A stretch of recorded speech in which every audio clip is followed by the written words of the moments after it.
It's time for Spotlight on Florida. Tourism headlines, events around the state, and interviews with tourism leaders. Right now on Spotlight on Florida.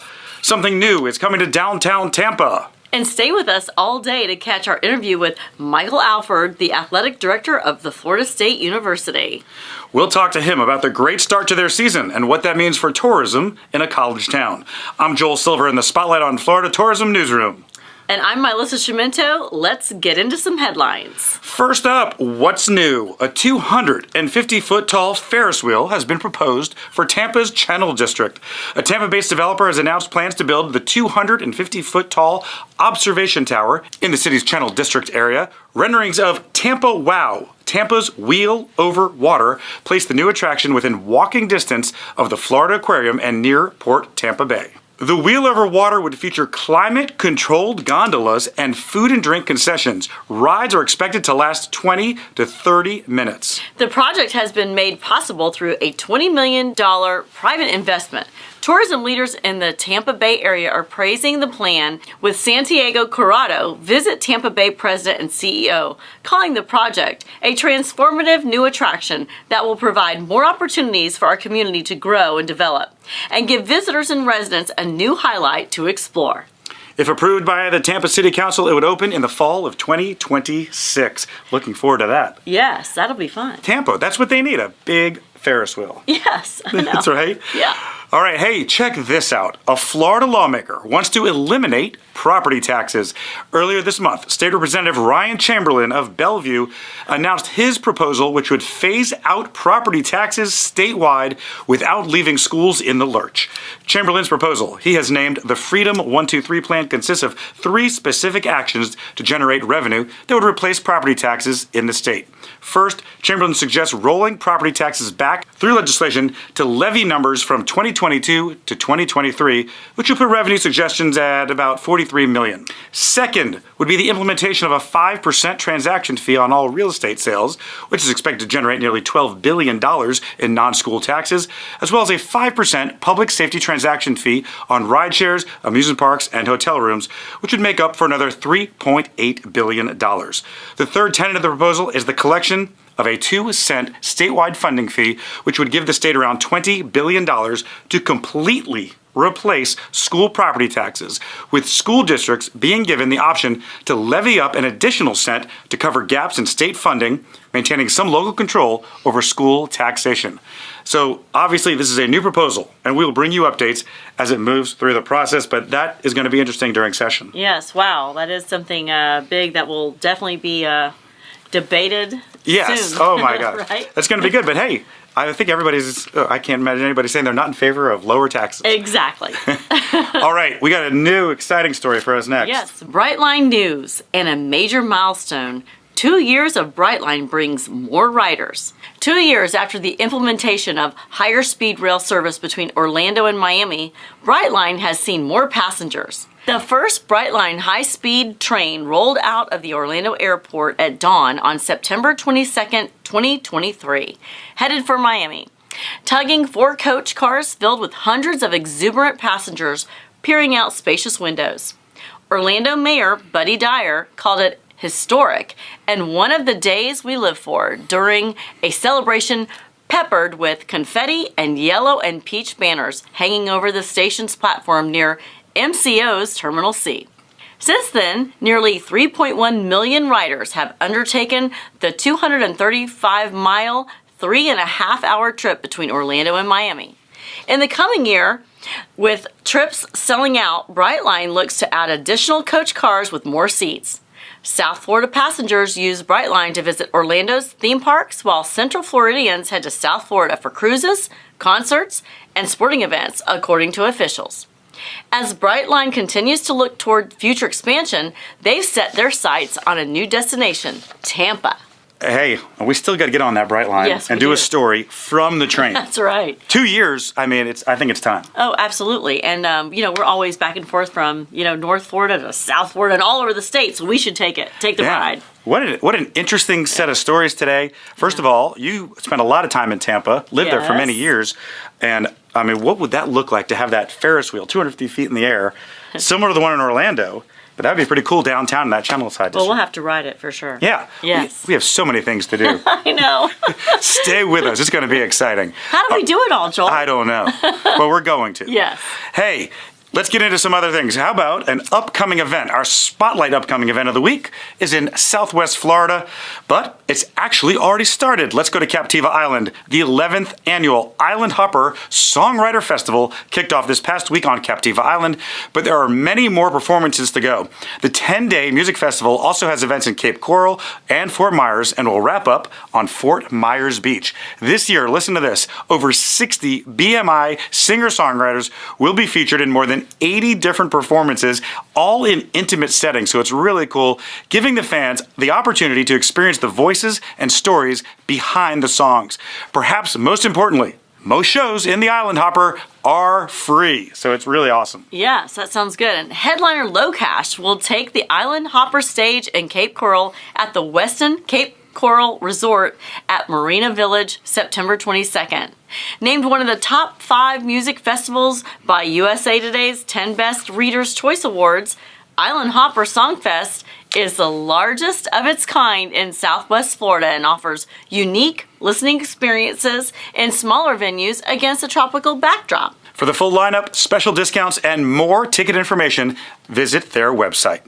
And now, in our On the Move segment, you're going to like this. We love seeing people in their new positions. Sunseeker Resort, Florida Gulf Coast, appoints Vince Perota as Vice President and Managing Director. Melissa, this is a guy that's been around and has a lot of experience. With over 30 years of experience in luxury hospitality leadership, Vince Perota is set to oversee all operations of the resort, enhancing its reputation as Southwest Florida's premier waterfront destination, and I've been there, and it is. Perota's move to the Sunseeker team is the latest turn in an already accomplished career at globally recognized hotel brand. Most recently, he served as Chief Operating Officer at Omni Hotel and Resorts, where he implemented company-wide operation strategies and new corporate oversight models, as well as achieving record-breaking guest satisfaction scores. But in his new role, Perota will manage Sunseeker Resort, Florida Gulf Coast's expansive 22-acre property, which includes 785 guest rooms, 189 sun suites, over a dozen dining concepts, a full-service spa and salon, 2 rooftop and waterfront pool experiences, 60,000 square feet of event space, and the 18-hole championship-level Aileron Golf Club. Man, he has a lot to work on. Yes. But he's the guy. I think they can do it. Yeah, so we'll have to go down there and play some golf. Big congratulations, Yes. Vince. Well done. Yes, congratulations. All right, time now for our interview. So we're amongst the things we're most excited about right now at this time of year is football season. Yes, for sure. And it's so exciting as you go around this entire state. There's teams playing, pro and college. Yes. And it just brings so much excitement. That's right. Excitement, it brings a lot of dollars into our state, and everybody, is a big football fan in the state of Florida. Yes. Oh, yes. So we're always at games, and we got a nice interview to show you. Yeah, I mean, one of the hottest teams in the state right now is the Florida State University Seminoles, and I got the chance to talk with the athletic director at Florida State University, Michael Alford. We did this in partnership with our local show live in Tallahassee, so let's take a look at that now. You are looking at Doak Campbell Stadium. It is the site and the home of the Florida State Seminoles. And today we're going to talk about football, and what a special guest we have. Check this out. Athletic Director of Florida State University, Michael Alford, is here. Michael, welcome to Live in Tallahassee. Hi, always great to see you, my friend, and I appreciate you having me on. You do such a great job educating our community, and a great show, and I appreciate you giving me the opportunity to come on. Oh, man, we love having you here, and what a guest we have. I mean, are you the most popular athletic director in the entire college football world right now? I wouldn't go that far. I wouldn't go that far, but no, it is always great. We have such great student athletes. We were just talking, volleyball's off to a great start. Soccer's off to a great start. Of course, as you know, football's off to a great start. So just putting our coaches are doing a marvelous job of giving them the resources to be successful. And that's something that Florida State provides. And it's such a wonderful place and a wonderful community that supports us, comes out, really supports our student athletes. And it couldn't be a better place right now, or time to be a Seminole. That is certainly true. Everybody is talking about FSU, definitely FSU football, and everyone's real excited about it. I mean, so far, what a year! And this year began with the completion of the stadium, and Doak looks amazing. Can we talk a little bit about what we did to the stadium and the reaction of the fans? Coming in here, Joe, years ago, we're $9 million behind an SEC opponent. I'm sorry, Big Ten opponent average, and 13 million behind the SEC opponent on the revenues they produce at the stadium. We had to make some adjustments to keep up, let's say, and to keep those revenue streams. Plus, 60% of our fan base travels over 3.5 hours to get here. Where are they coming from? Tampa, modernized stadium. Miami, modernized stadium. Mercedes-Benz, modernized. We have to compete for that entertainment dollar because we represent over $100 million to economic impact to this community. We have to do our jobs. To keep them coming, we had to go out and look at how do we enhance the stadium to some of the amenities that they're accustomed to seeing at these other venues. We were able to do that. We did a study. One of the great responses of the study, they told us, our fan base told us what they wanted. They told us what amenities they wanted. We worked with Populous, who's one of the world's leading architect firms in the world, and came up with Doak. And opening it up against Alabama, it was magnificent. The feedback has been just marvelous. People enjoyed it. They enjoyed all the different opportunities they had, the different spaces, the different bars that we have there on the west side, the stuff we did on the east to make that fan friendly, the south, redoing what we did in the Champions Club. Everything worked out to really what we had been planning for 3 years. And having finally get here and open up pretty much without a hitch I couldn't have speak more about how great a staff our staff did and make sure everything turned out just right. I can't believe it, how we did it. Just looking back over the last few years, like you said, and the different seasons and the different ways it looked. I mean, it's so great to see it completed. Now, I'm so glad you're a fan of the show. Nobody covers game day like we do here. And we love to showcase what's happening around the whole game and really the fan experience. So we've been around. So if you can, that west side is amazing. We went down there. We talked to some fans, and they are just loving what you did over there. Yeah, you start with the West Side Club. What an experience. Right behind the bench, the amenities, you go down into the club, you can cool off, all inclusive. You have chair backs that are comfortable, even though they're black, they breathe and they're cool. So just that experience in the social spaces is what we've gotten so much great feedback on. And then you have your founder loge boxes that are right behind those. And there's no better place to watch a college football game than those founder loge boxes. And then you have your founder suites. And then we chair back the rest of it going up all the way to the press box. So, and those concourses are wide. I don't know if you got a chance to go through the concourses, but wide, and the concession offerings, the bathrooms that we were able to install and make sure that we went not even to code, but well above what's required to meet code to make sure that we had the fan experience that was needed. So we really were very thoughtful going through this process, talking to our consumers, talking to our concessionaires, studying around the country of what is the latest trends. And we've had people flying in to see us. Nebraska's been in several times. The Houston Texans have come in. Penn State's come in. Everybody wants to come see because we're really the first collegiate property that's done something like this at this level, especially at these sidelines. And that's what's so key is we did so many studies on the sidelines to give you that fan experience on a game day. And coming in and looking at what we were able to do there. There's nothing like it in college sports right now. And I couldn't be more thrilled for the way our fan basis has reacted to it. They've enjoyed it. Of course, we're still going to keep trying to improve everything that we're doing when it comes to the fan experience. But the response so far has been overwhelmingly positive to the new games, the new experience at Doak. And it's still loud.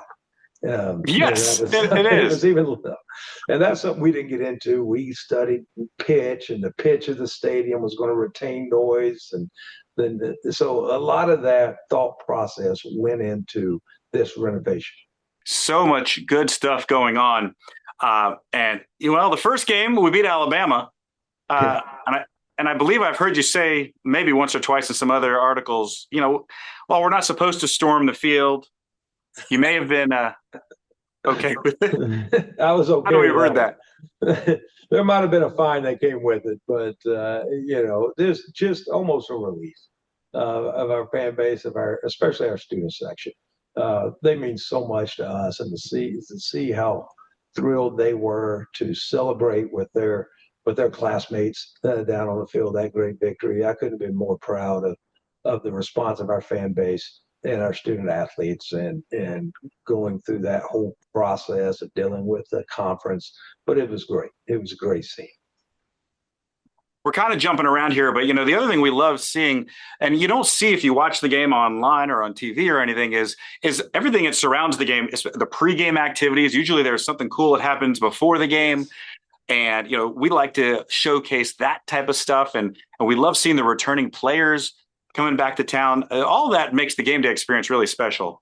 Well, you look at Friday night when it starts at College Town, and that they do such a great job over there setting the tone for the whole weekend, and that's something that's really special. If you haven't been, I would make plans to go down. Laura and I like to get in our golf cart, and we like to go to the RV lots and go see the different tailgates every morning before a game, and just see the atmosphere of Doak Campbell on a Saturdays is truly special. And I've seen you on game day in that golf cart, and I see you all over the place with I don't know how you move so fast.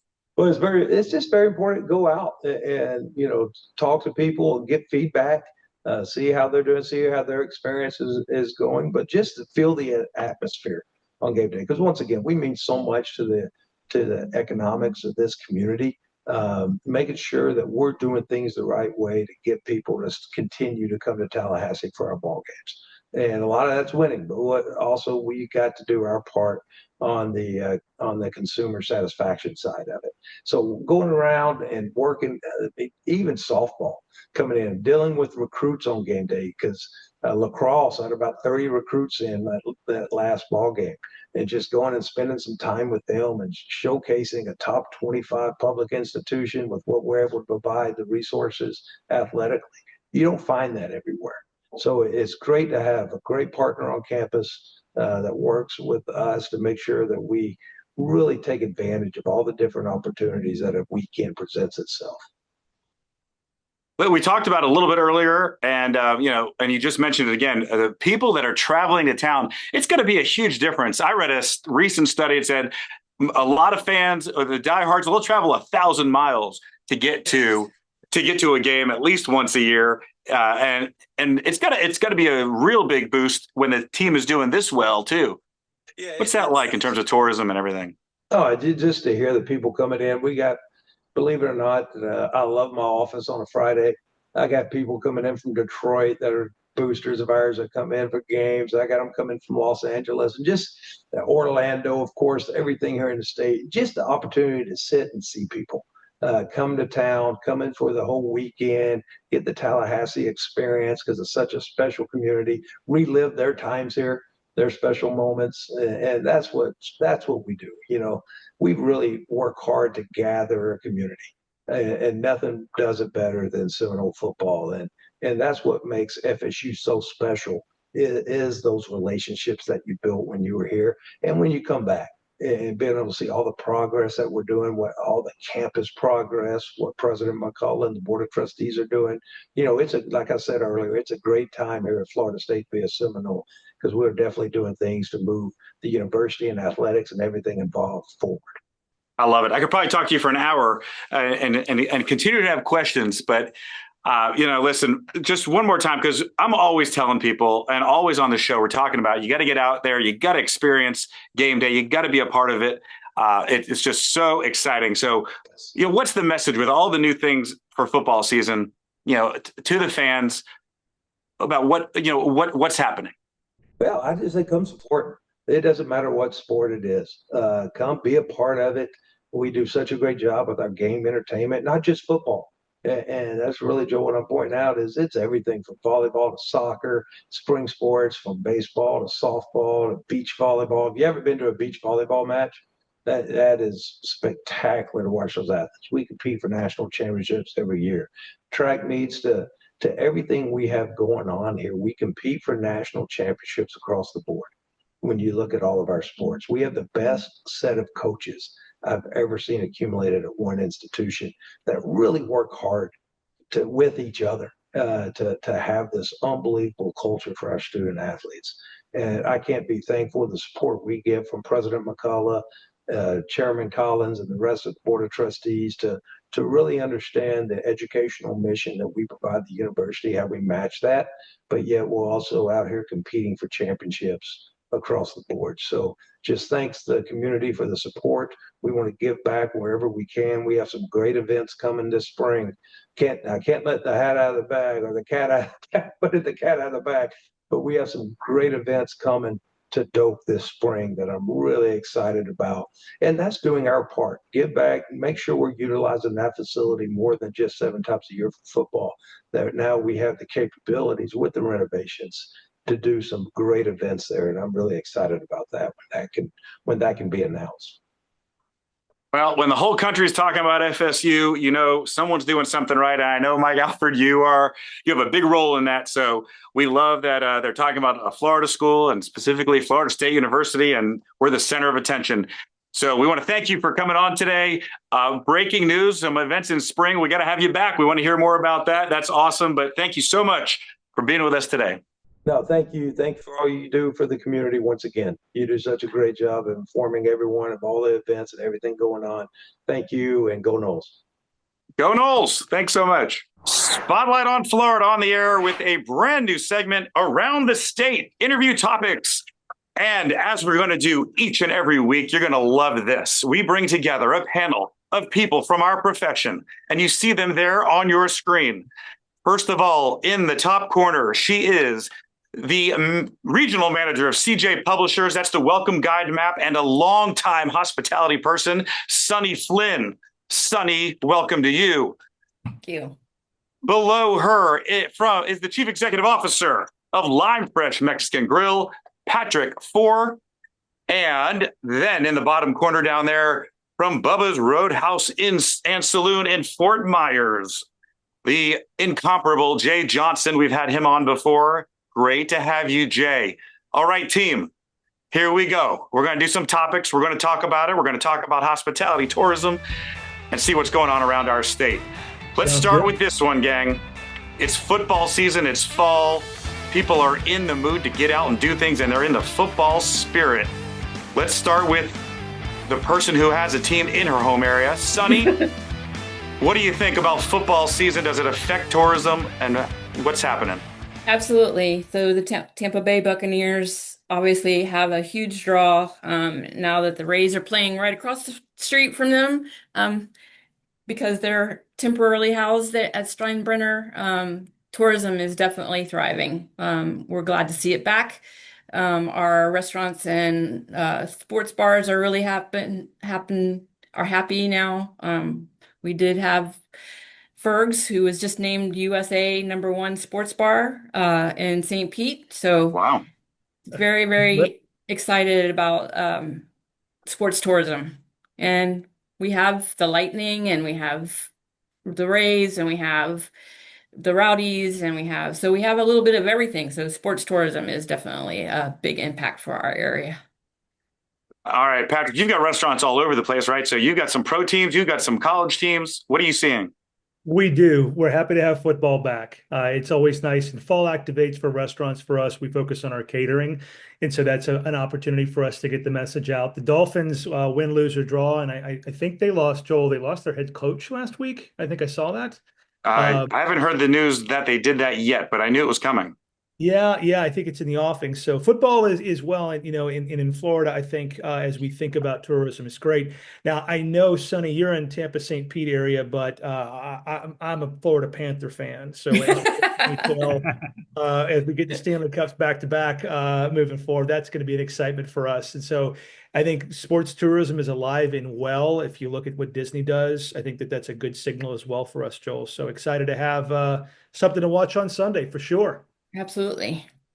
I like it. So, Jay, in Fort Myers, there's no real football, but where do you fall on all this?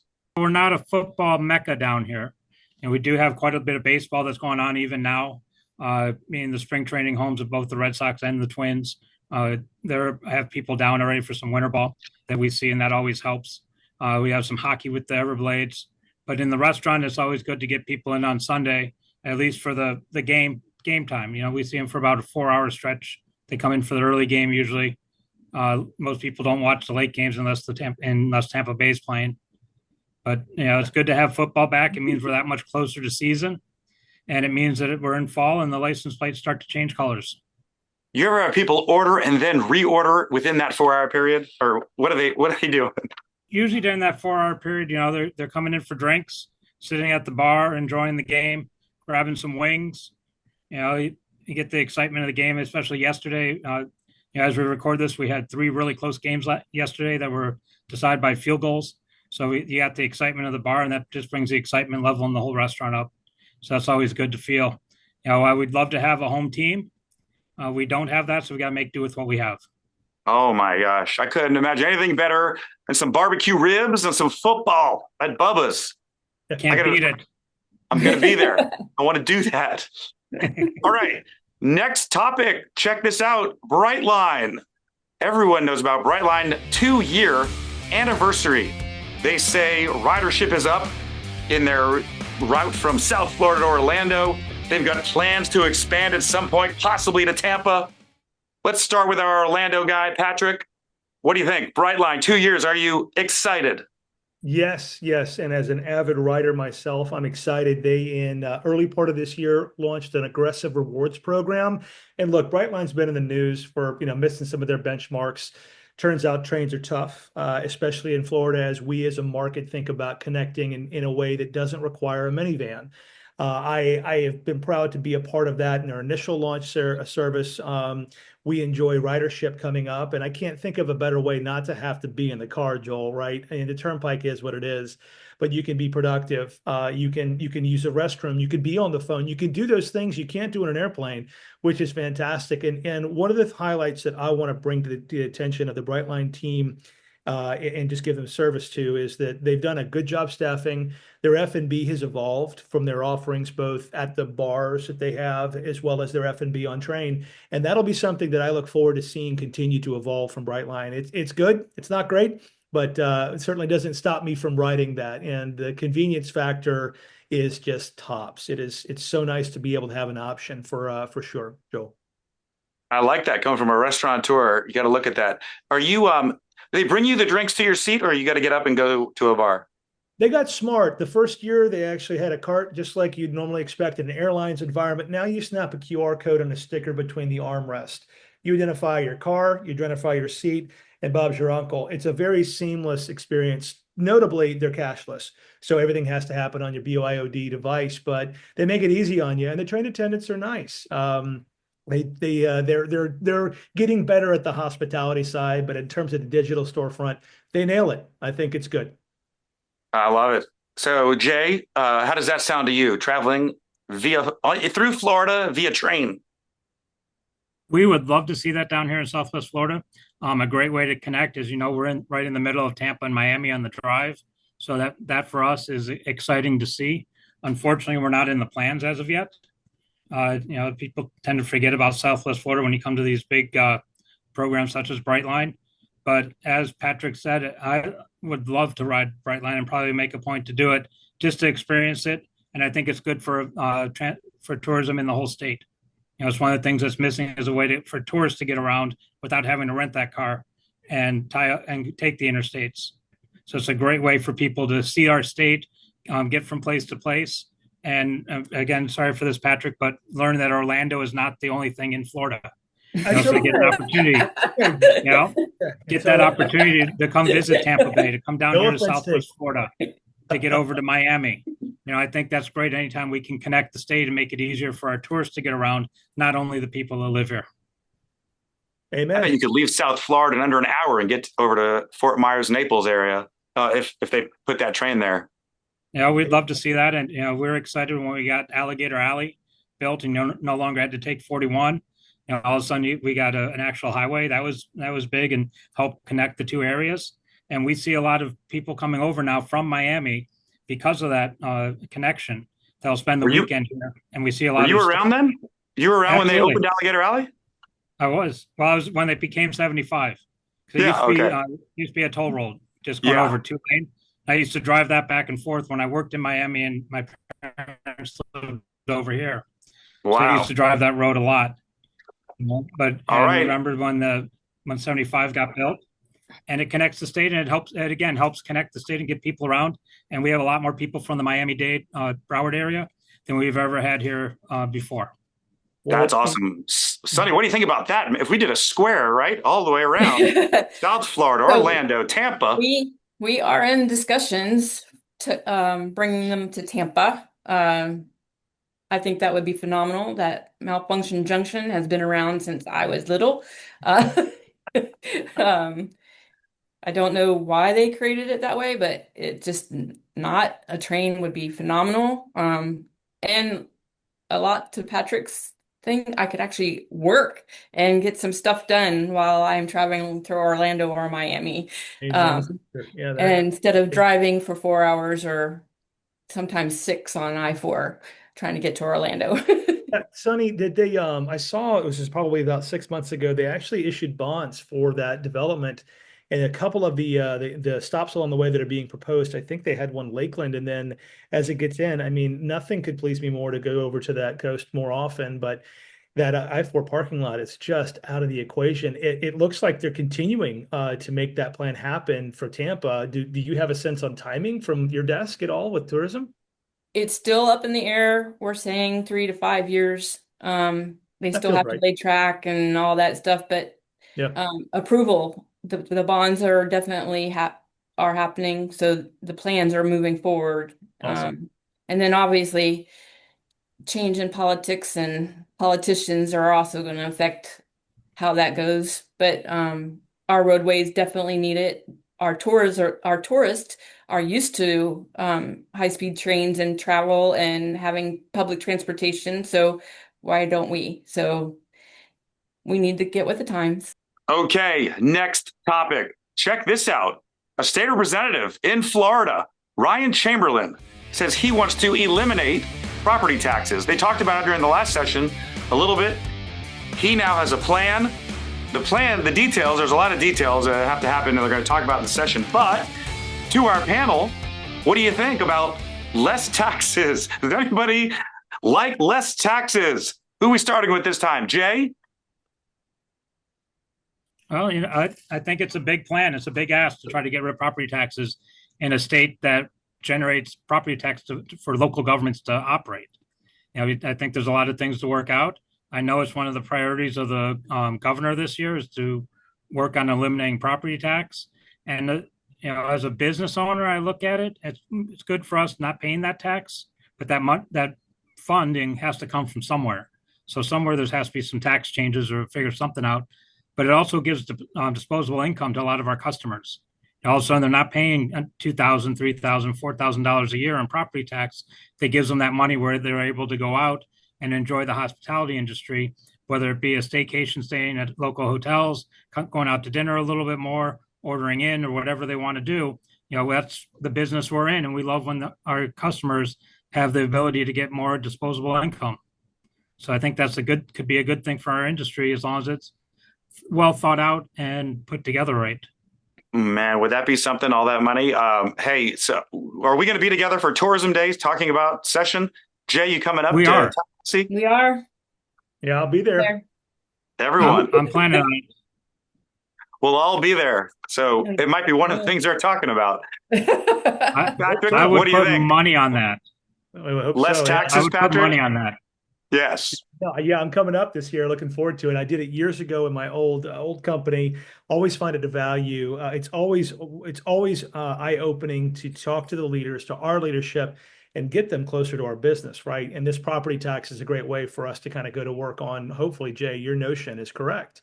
Does it translate into more disposable income, and do we see that in the hotel, staycations, food and beverage that we want? I hope. My only question is, what's going to suffer? There are a few other states, Joel, I understand, do this already with some relief elements, and maybe the governor and the team can kind of help us with a stepwise approach, just like the fight the March of 15, giving the economy a little time to kind of figure this out as go forward, so we're not seeing it all of a sudden overnight.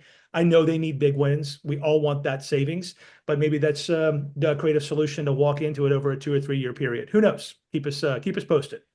Yep, we will. Sonny? I agree. Disposable income is great and it helps with that. But again, it's who are we robbing, Peter or Paul, to get it. So hopefully they'll leave TDT alone. Well, That's yes. but you never know. I mean, that's been a big topic of discussion lately too. So property tax, I don't want to pay property tax, and I would spend it out more. So, but yeah, I know we just filed the bill. There's details on the proposal. One thing I saw was maybe a 2-cent tax on bottled water, which is interesting because that's as a way to raise some money. But he's got a lot in there. We'll have more details on that one. I'm that'll be looking forward good. to it. I'm looking Outstanding. forward to Tourism Day. I like being involved and talking to our delegates up there. Again, Yes, anybody, they if you want don't know if they about Tourism Day, make sure you look it up. The entire tourism industry converges on Tallahassee. We all talk to our legislators about the issues that are important, and it's a big day. and they want to see this. They want to see the small faces and the small business owners and the small attractions, not just the big guys. So all of the independents need to verge on Tallahassee. And Sonny, I know you are a staple around there. Everybody knows you in Tallahassee. You walk around those halls and people love seeing you. Yeah. All right. Speaking of halls and great times, listen, a lot of us were at the Governor's Conference on Tourism. We're still showing highlights of that here on Spotlight on Florida. Lots of different clips on our social media. Governor's Conference on Tourism was amazing. I know 2 of you were there, but Sonny, let's start with you. What's your memorable moment from the Governor's Conference on Tourism? Winning the Henry Award. Congratulations. Congratulations. I never thought that I would be the number one choice. When I was notified about being a winner for marketing, especially for our passion project for Johns Pass Village after the hurricanes, meant a lot. So I don't know if one of you was there. Riding the storm out, weathered, not broken, was my campaign, and it was about Johns Pass Village and opening up all the 110 individually owned businesses, opening up and going back to tourism. Johns Pass Village is the #1 tourist destination in Pinellas County, and it got hammered by Helene, 7.5 feet of storm surge in my home, which was in Johns Pass Village as well, and all the businesses there. So the storyline was how we were reopening and how they're resilient. And it won the You did an amazing job. An amazing job up there. Congratulations. Thank you. Well-deserved award. And we have a Henry Award winner on our panel today, which is big. Pretty cool. Jay, what do you got as a memorable moment from the Governor's Conference? I did not win a Henry Award, but Sonny, congratulations. That was Thank great. you. They only showed a small clip of your project, but it looked like a great project, and I'd love to see all of it. I think that's a great opportunity for our VCB down here in Lee County to get a chance to show off what we've done, and it's a good chance for us as a restaurateur, and I sit on TDC, to talk to other counties on what they're doing and to get some good ideas and things that are going on. I'm a real big fan of the new marketing plan for Florida that was rolled out by Visit Florida, the Flor Days. Yeah. which is bringing Jimmy Buffett and Jimmy Buffett's songs through McAlehey into fruition. It's something I think is long overdue. People associate Jimmy Buffett with Florida and Florida with Jimmy Buffett. So I think it's a great time that we actually formalize that agreement. And for me personally, the highlight was getting to see the Coral Reefer Band and watch them play live up at Governor's Conference. Cool. I think you saw, Joel, I was standing right next to the stage the whole time. Yeah. Yes. You loved it. It's great music. All right. Patrick, I know you didn't attend this year, but you've been in the past, right? I have. I'm sorry I missed the Coral Reefer Band. I am a Parrot Head myself. Father gave me those records. I still have the vinyl records downstairs. But Florida is definitely a great brand for the state. It's a great opportunity for some alignment to happen around, the storytelling, right? That was always a part of Jimmy Buffett's tours, regardless of wherever you saw him. But also kind of giving an anchor on terms of that tourism and that lifestyle and that beachy, easy breezy kind of island lifestyle that he was known for, giving it a home, right? And putting some marketing dollars behind it, I think, is a smart way to co-opt as well as give some remembrance, right? Music is social, right? Jimmy's life was the same as well. So next year, just promise me the Coral Reefer Band will be there, Joel, and I'll be The campaign's probably going to work well. They'll probably extend it. perfect. And that's what I want to hear. We'll put in a word for it. Awesome. All right, folks, we've reached the time of our panel where we like to let you feature yourself, because we thank you for being here, but we want to know what is going on with you, your business, restaurant, whatever it might be, or your area. So, Patrick, let's start with you. Outstanding. Thanks, Joel. Always a pleasure to be here. An exciting opportunity with the panelists alongside. From Lime Fresh, we're regrowing via franchise. Go to franchise.limefresh.com for an opportunity to learn a little bit more about our growth plans. And who knows, Sonny, we may be coming for an area right near you very soon. That would be fabulous. I love that food. Okay, Sonny, what's going on with you? So, we are about to launch 2 new publications, the Spring Training Trail, which is going to cover all of spring training, MLB, not only just MLB, but we are featuring our youth and college baseball and softball tournaments as well. So in those regions. So we'll have all of that, and then we'll be selling advertising to you guys. And then we're hoping for support from Visit Florida and all the DMOs. Again, it's bringing fun to the travelers. That's what our publications do. And then we have small towns and back roads, featuring the small towns that, like Wiki Wachee or Lakeland, even small towns, Zephyr Hills down in near Fort Myers. We have anything within 2.5 miles of, or 2.5 hours of the Tampa Bay region. We're looking for stuff for people to do. It's the day trippers, or even someone that would come to the beach and want something to do when it's raining. So that kind of thing. All right, promise me you're going to come back when we launch those. All right, and the Barbecue King from Southwest Florida. What's happening down there? And Joel, thank you for having me, and especially alongside these great panelists.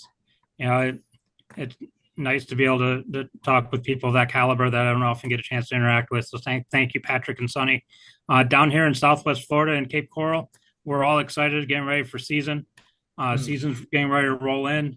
Right next to us at Bubba's Roadhouse, we have a German America Club of Southwest Florida that's getting ready for Oktoberfest. So if you're looking for that day trip or that overnight trip, the last 2 weekends of October is one of the largest Oktoberfests in the state of Florida. To give you an idea on the size, they're going to go through 750 kegs of beer over 2 weekends, which Patrick heard that number. That makes you just go, wow.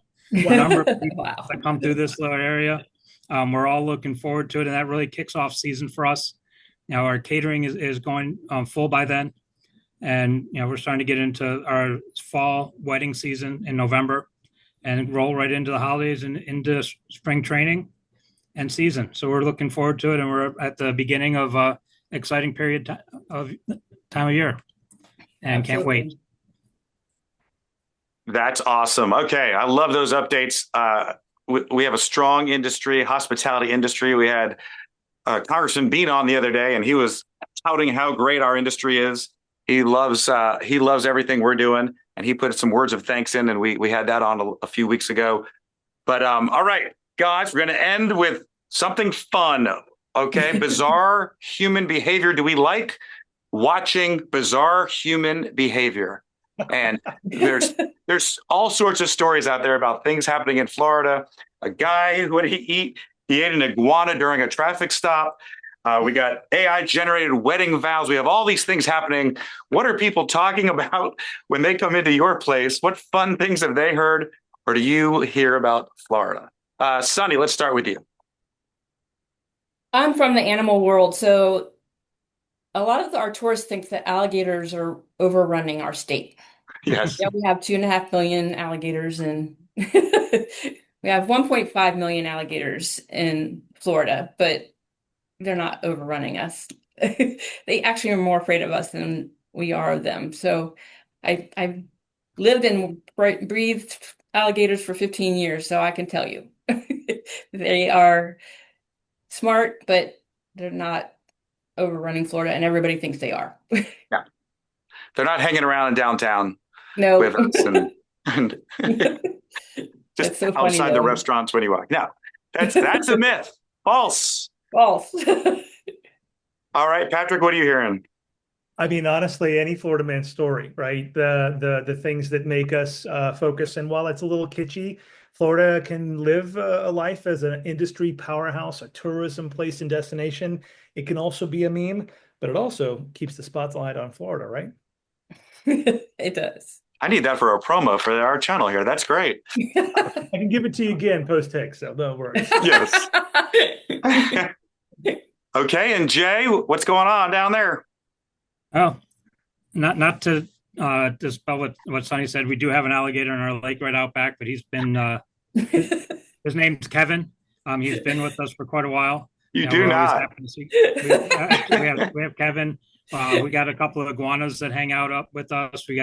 Do have a small bear every now and then. So even though we're in Southwest Florida, there's still a lot of great wildlife here down in Florida that we love to see, and we respect their area and they respect ours. It's one of those two-way streets. But there's always good Florida stories, and I think there was a story just a couple of days ago about a bear making his way inside a house down here in Naples, made it all the way to the bathroom. So those things do happen. I think it's great. I love wildlife. We see awesome. A lot of it around here. A lot of coyotes. The funniest thing I think I've ever seen wildlife related, while they weren't natives to Florida, the German America Club that's right next door had some miniature ponies that got loose and were running down Pine Island Road as a pack one night. So that was fun to see him try to wrangle those back. Well, once we get Brightline going all over the state, they'll scatter more. We can combine all our stories into one here. Yeah. Awesome. All right.